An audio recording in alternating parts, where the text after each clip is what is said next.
How is all of a sudden one big light and one small light? How is that?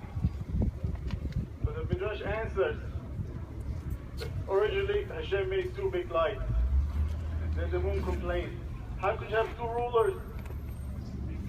Hashem says to the moon, you're right. Diminish yourself. You can't have two rulers. Only one can rule. So the moon started to diminish every month. It goes through a whole cycle of diminishing and regrowth.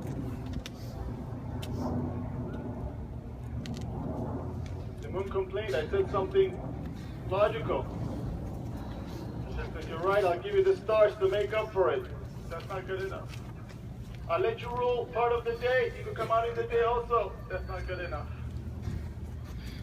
So I can't appease you. You're right. Bring for me a kapara on Rosh Chodesh. That's the korban of Rosh Chodesh. Why can't Hashem do anything?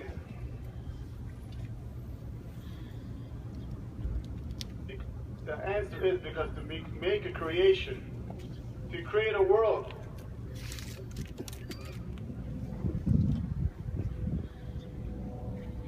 the moon has to diminish.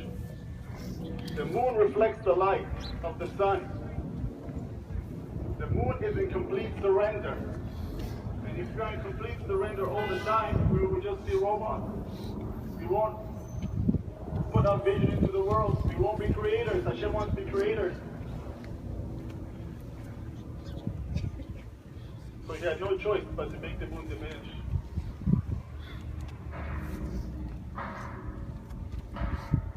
But then when we think we do everything, and we think that our vision is correct, and our small-minded way of looking at things is the proper way, and if there's evil in the world, we say, what's that? We have to fix it, that's wrong, and this, and we cry.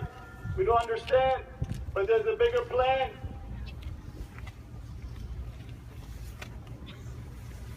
There's a bigger plan. We don't know who these children are. We don't know who these children are. You don't know what they saved us from.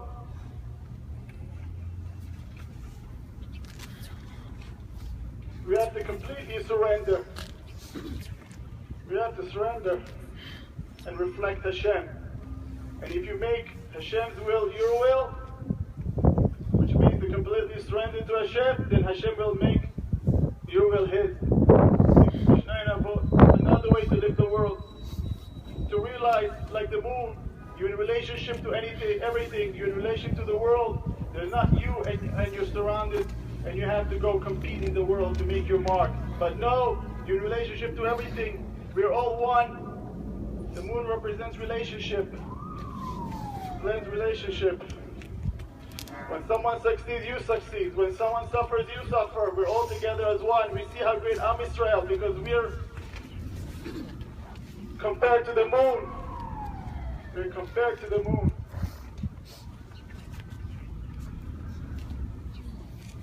My children were tzaddikim, tehorim. They were so pure. My wife was able to raise them with so much nefesh that they kept their purity.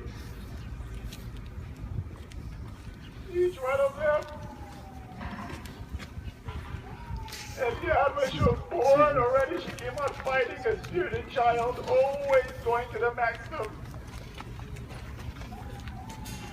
It was so much fun. It was spirited.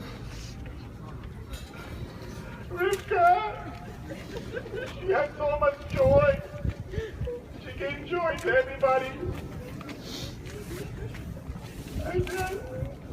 And David, he was so fine. It was not normal for a child to have such midot that takes years of perfection. It was truly a gift from Hashem. Always secretly giving up for the other. Joshua was so joyful and creative, always trying to make others happy.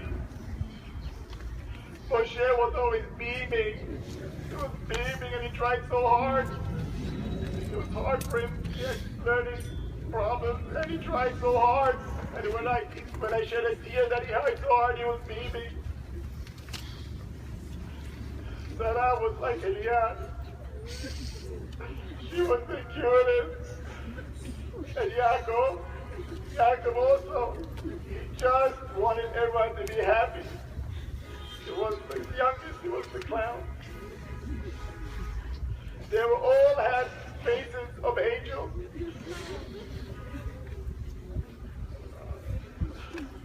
Hashem knows how much I love them.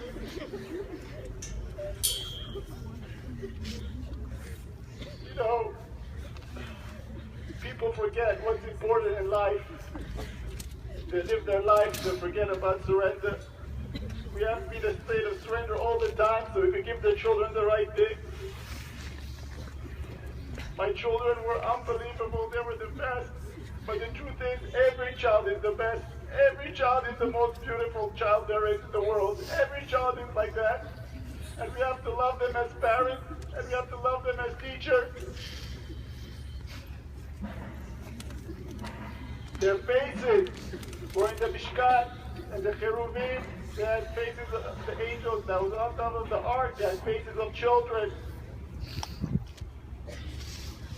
When the Chafetz Chaim's son passed away, when he was 16, he brought a midrash. Now he brought a story from the Inquisition about a lady that lost all the children in the Inquisition. And she said, I used to love all my children, and now they're gone. Now my love is free for you, and I'm going to love you as much as I can. I don't agree with that at all. Because when you love your child, you're loving Hashem. The child's smile, his giggles, his laughter, his successes, his dreams, that's a reflection of Hashem. Loving your wife or your husband is a reflection of Hashem. Loving a total stranger is also a reflection of Hashem.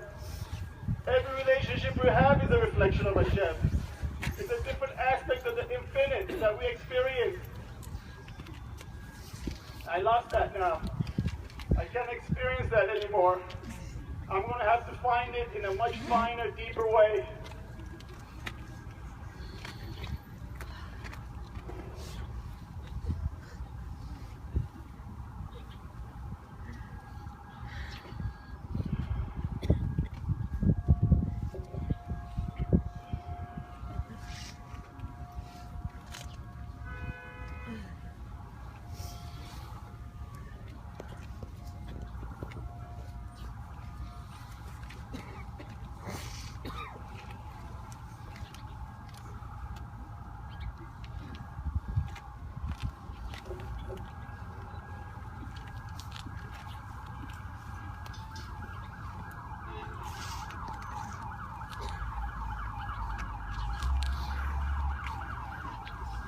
I want to ask my children for forgiveness.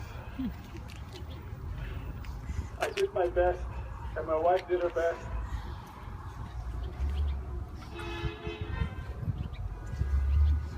Please, everybody, love your child, love your student, love the other children. That's all that counts. Understand them. Don't negate them.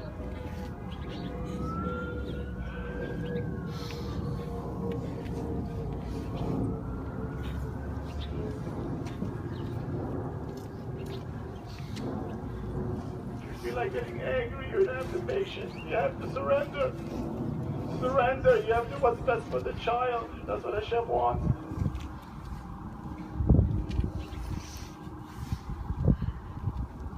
It's true with everything, not with children. With everything in life, you have to be in a state of surrender and do Hashem's will.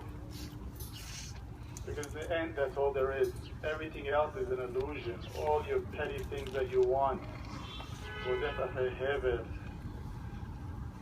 just an illusion. We get so caught up in it.